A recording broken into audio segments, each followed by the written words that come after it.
आंशिक अवकलन बहुत सिंपल सा एक कॉन्सेप्ट है जो शायद आप लोग पहले भी पढ़ के आए हैं। पार्शियल डिफरेंशिएशन के अंदर हम जितना भी डिफरेंशियल करेंगे उसको हम डेल से डिनोट करते हैं। ठीक है, उसे हम डेल से डिनोट करते हैं और बाकी जो हमारा एग्जैक्ट डिफरेंशियल होता है उसमें हम सबको किससे डिनोट करते हैं? डी से।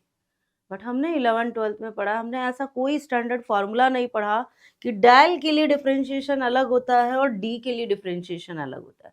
हमें डिफरेंशियल के कॉमन फॉर्मूलाज पढ़ के आए हम कुछ, जिसमें अगर मैं डी ऑफ साइन एक्स करूँ तो भी मैं कॉस एक्स लिखूंगी, डेल ऑफ साइन एक्स करूंगी तो भी मैं क्या लिखूंगी? Cos x. तो फिर ऐसा क्या डिफरेंस है कि इस डी की जगह मुझे क्या इंट्रोड्यूस करना पड़ा? डेल इंट्रोड्यूस करना पड़ा। आइए हम देखते हैं कि डेल का हमें जरूरत क्यों पड़ी। हम एक सिंपल सा एक छोटा सा कॉन्सेप्ट लेते हैं। सपोज हमारी क्लास है जिसमें 2 स्टूडेंट है। मैंने दोनों स्टूडेंट को इक्वल पेपर दिया, सेम पेपर दिया और दोनों स्टूडेंट ने exactly word to word same लिखा, लेकिन मैंने एक स्टूडेंट को दे दिए 10 मार्क्स और दूसरे को दे दिए 8 नंबर। अब स्टूडेंट क्या कहेगा? 8 नंबर वाला स्टूडेंट, मैम ने क्या किया है? पार्शलिटी। एक कॉमन वर्ड है जो हम यूज करते हैं अगर घर पे हमारे भाई बहन होते हैं तो पेरेंट्स अगर एक को कुछ टॉय दिला देते तो दूसरा क्या बोलता है? आप पार्शलिटी करते हो। इट मीन्स पार्शल वर्ड जो है वो हमारे डेली रूटीन से आया हुआ है कि ये पार्शल हमारे पास यहाँ पर वेरिएबल्स में कैसे काम कर रहा है। पार्शल मतलब जहां पर मैंने एक को तो वैल्यू दे दी और दूसरे को थोड़ा कम वैल्यू दे दिया, दूसरे को इग्नोर कर दिया।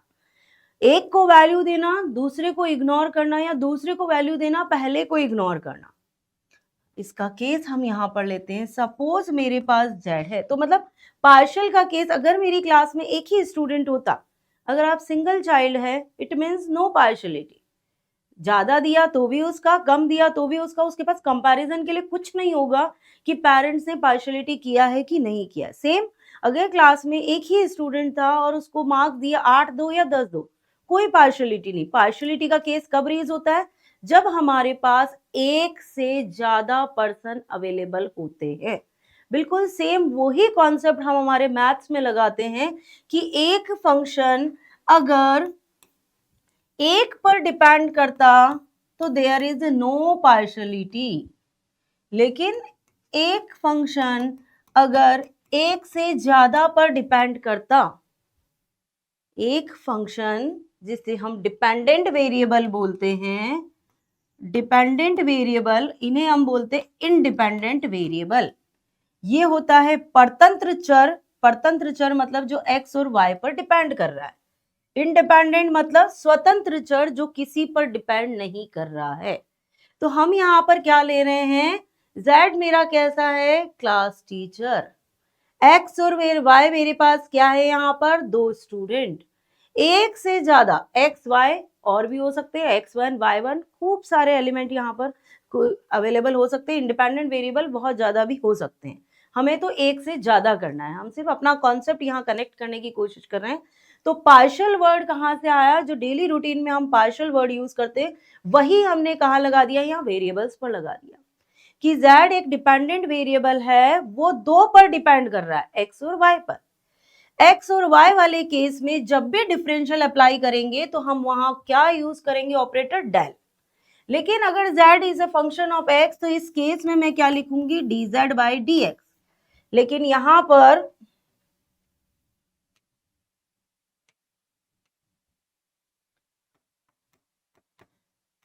पर मैं हमेशा क्या यूज करूंगी? D operator. dz by dx निकाल लेंगे यहां से फंक्शन से।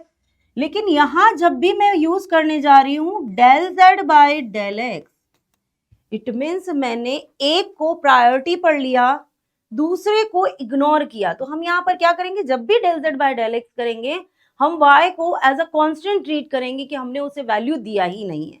ठीक है, सेम ऐसे ही जब मैं y के रेस्पेक्टिवली डिफरेंशियल करने जाऊंगी तो मैं यहाँ पर x को कैसा ट्रीट करूंगी? इग्नोर करूंगी, x को एज अ कांस्टेंट ट्रीट करूंगी। तो इट मीन्स पार्शियलिटी वाले केस में जब भी हमारे पास पार्शियल हम डिफरेंशिएशन कर रहे हैं, इसे हम बोलेंगे z का partial differentiation with respect to x। Partial word आने का मतलब ही है वहां पर एक से ज्यादा अवेलेबल था, इसलिए मैंने किसी एक को जिसको x के रेस्पेक्टली करी तो x को प्रायोरिटी दी, और प्रायोरिटी जब x को दी है तो सेम पार्ट पर मैं उस टाइम क्या कर रही हूँ, मैंने y को इग्नोर किया, उसको मैंने कोई भी रेस्पॉन्स कोई भी वैल्यू वहां पर उसे वैल्यू दी ही नहीं मैंने। तो y को कैसा ट्रीट करेंगे, एज अ कांस्टेंट ट्रीट करेंगे।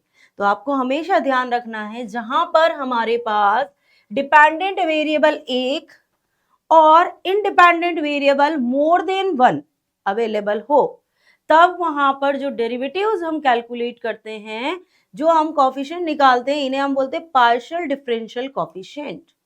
क्या निकाल रहे हैं हम, partial differential coefficient. Partial differential del z by del x del z by del y। But एक और इंपॉर्टेंट नोट जो आपको ध्यान रखना है कि x और y की आपस में हमने क्या करवा दी, लड़ाई। x को वैल्यू दिया तो y को मैंने इग्नोर किया, जब y को वैल्यू दिया तो x को इग्नोर किया, लेकिन इन दोनों का z से कोई भी पंगा नहीं है। चाहे मैं x के रिस्पेक्टिवली करने जाऊं चाहे y के रिस्पेक्टिवली करने जाऊं, मुझे z को ऑलवेज वैल्यू देना है। z is a teacher.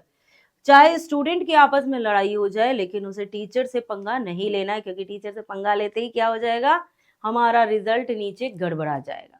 तो ऑलवेज एक स्टैंडर्ड वैल्यू आपको ध्यान रखना है कि हम यहाँ पर जितने भी इंडिपेंडेंट वेरिएबल है उनके लिए आपस में एक दूसरे के लिए, अगर मैं x के रेस्पेक्टिवली कर रही हूँ तो मैं y को नहीं, y को एज ए कांस्टेंट ट्रीट करूँ, लेकिन मैं x के रेस्पेक्टिवली कर रही हूँ तो z को उतना ही वैल्यू दूंगी जितना मैं x को वैल्यू दे रही हूँ। ओके ठीक है, चलिए अब हम कुछ क्वेश्चंस स्टार्ट करते हैं पार्शियल डिफरेंशिएशन पर।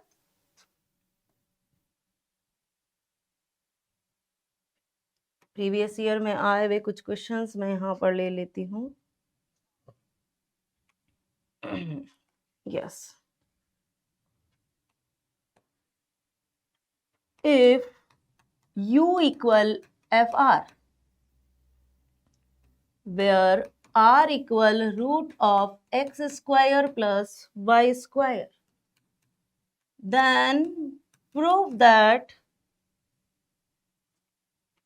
del 2u by del x square del 2u by del y square equal f double dash r plus 1 by r f dash r plus 1 by r f dash r। ये question पूछा गया है last year C part में, RU के 2025 के C section में ये question पूछा गया है। कॉन्सेप्ट समझना है, अभी हमने पढ़ा उसको हम यहाँ पर कैसे अप्लाई करेंगे। क्या दिया हुआ है, u किसका फंक्शन है, r का फंक्शन, और r किसके फंक्शन है, x और y के। इट मीन्स अभी जो हम टीचर और स्टूडेंट वाला कॉन्सेप्ट समझ रहे थे, उसमें क्लास में एक मॉनिटर भी अपॉइंट कर दिया गया है कि u किसको रिपोर्ट कर, u को रिपोर्ट कौन कर रहा है, r, और r को रिपोर्ट कौन कर रहे हैं, x और y। ठीक है, तो यहाँ पर ये टीचर, ये मॉनिटर और ये दो क्लास के स्टूडेंट। मुझे वैल्यू निकालनी है del u by del x। Del u by del x जब मैं वैल्यू निकाल रही हूं, मैंने इसका x के रेस्पेक्टिवली किया। मैंने क्या बोला यहाँ पर, अब हमेशा लिख लें साइड में, u is a function of r and r is a function of x and y। कोई और फंक्शन लगा देते हैं, ये हमारे समझने के लिए कि हमें याद रहे कि कौन किसका कनेक्शन यहाँ पर शो कर रहा है। Del u by del x, it means r कभी भी x के लिए कांस्टेंट नहीं है। मैंने क्या बोला, ये एक्स वाई आर से पंगा नहीं लेंगे कभी भी, ठीक है, क्योंकि एक्स वाई ने अगर आर से पंगा लिया तो यू से उनका इक्वेशन गड़बड़ा जाएगा। तो सेम पार्ट हम यहाँ पर स्टार्ट कर रहे हैं, del u by del x. It means ये जो फंक्शन ऑफ आर है उसका भी डिफरेंशियल इक्वली होगा, क्योंकि उसे बराबर वैल्यू देनी है। एफ आर का हम कर देते हैं एफ डैश आर, और आर का कर देते हैं del are by del x. R को भी मुझे बराबर वैल्यू देना है।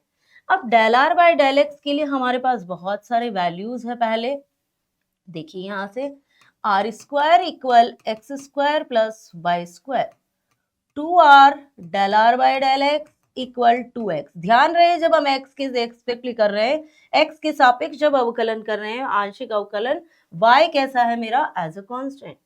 यहां से मुझे del are by del x क्या मिल जाता है, x अपॉन आर। वैल्यू हम यहां रखते हैं del u by del x equal f dash r x upon r. Clear पहला पार्ट। मुझे पहुंचना है डेल टू यू तक। डेल टू यू तक पहुंचने के लिए मैं यहां लगा देती हूं del by del x of del u by del x which gives the answer del two you by del x square. It means यहां पर मुझे x के रेस्पेक्टिवली डिफरेंशियल करना है। इट मीन्स कितने फंक्शन है, r को इग्नोर कभी नहीं करना है।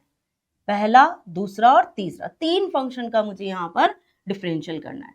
सबसे पहले मैं एफ डैश आर का करती हूँ, तो f double dash r x upon r as a constant, f dash r upon r x का किया 1।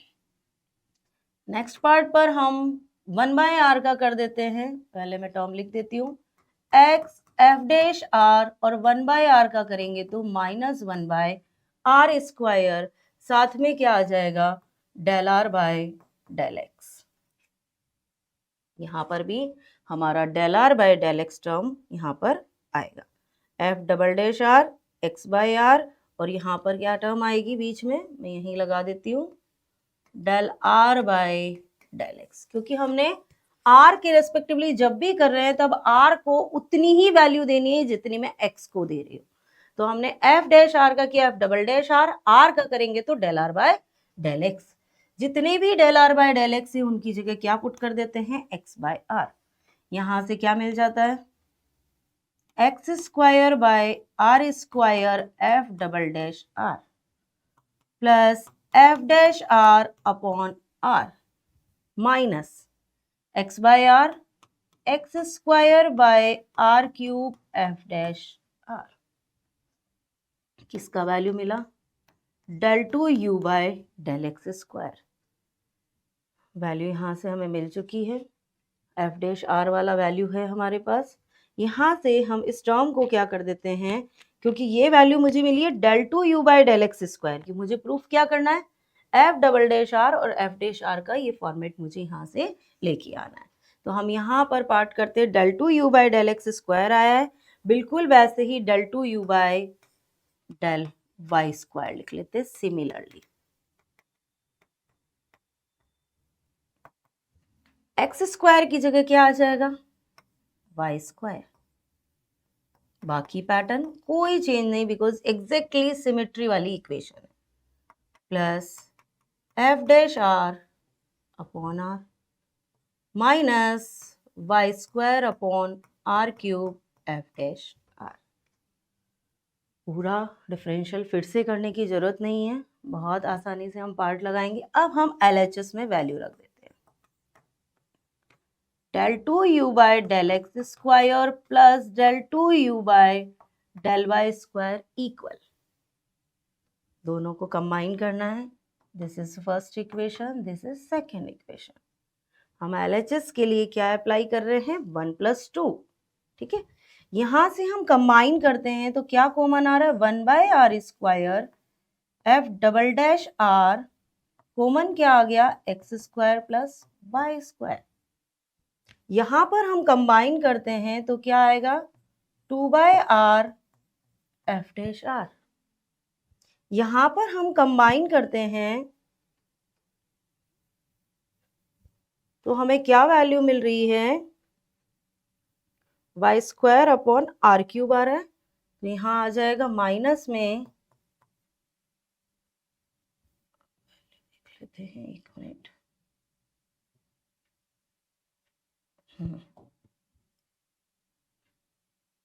F dash r upon are cube. ठीक है, और साथ में आ गया x square plus y square.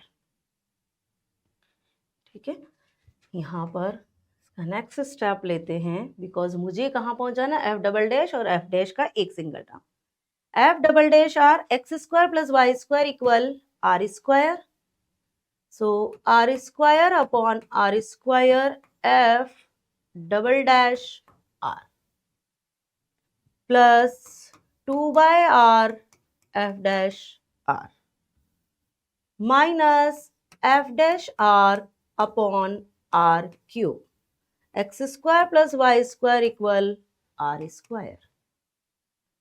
यहां से देखिए एक पावर से ये पावर कैंसिल, ये 2/r है, ये -1/r है, क्या हो जाएगा प्लस का 1/r f double dash r plus 1/r f dash r which is r RHS। बहुत सिंपल सा पार्शियल का कॉन्सेप्ट हमें उठाना है। u किसका फंक्शन है, r का फंक्शन, और r अगेन किसका फंक्शन है, x और y का। तो मीन्स r बिल्कुल वैसे ही ट्रीट होगा जैसे हम u को कर रहे थे। मतलब हम हमेशा क्लास में क्या करते हैं, जहाँ टीचर नहीं होता वहां पर एक मॉनिटर अपॉइंट कर देते हैं, वो मॉनिटर भी एज अ टीचर ही रोल निभाता है। तो यहाँ पर भी आपको क्या करना है, u ने r को अपॉइंट कर दिया और r किसका फंक्शन है, x और y का। तो जहां भी r आ रहा है वहां पर हमेशा x हो चाहे y हो, आपको डिफरेंशियल करना ही है। जो स्टेप यहाँ पर हमने मिस किया था वो स्टेप मिस होती है, हमारा पूरा क्वेश्चन गड़बड़ा। मतलब यहाँ पर मैंने r को वैल्यू नहीं दिया था, मैंने यहाँ पर मॉनिटर को क्या किया, बहुत लाइट समझ लिया। तो मॉनिटर को अगर हमने इग्नोर कर दिया, इट मीन्स यहाँ पर हमारी इक्वेशन क्या हो जाएगी, u के डिफरेंशियल में भी गड़बड़ आ जाएगी। आपको हमेशा ध्यान रखना है कि जब भी हम डिफरेंशियल करें x और y के रेस्पेक्टली इस केस में, तो r का भी हमेशा मेरे पास डेरिवेटिव वहां पर प्रेजेंट होना ही चाहिए। यस नेक्स्ट एक और एग्जांपल हम उठा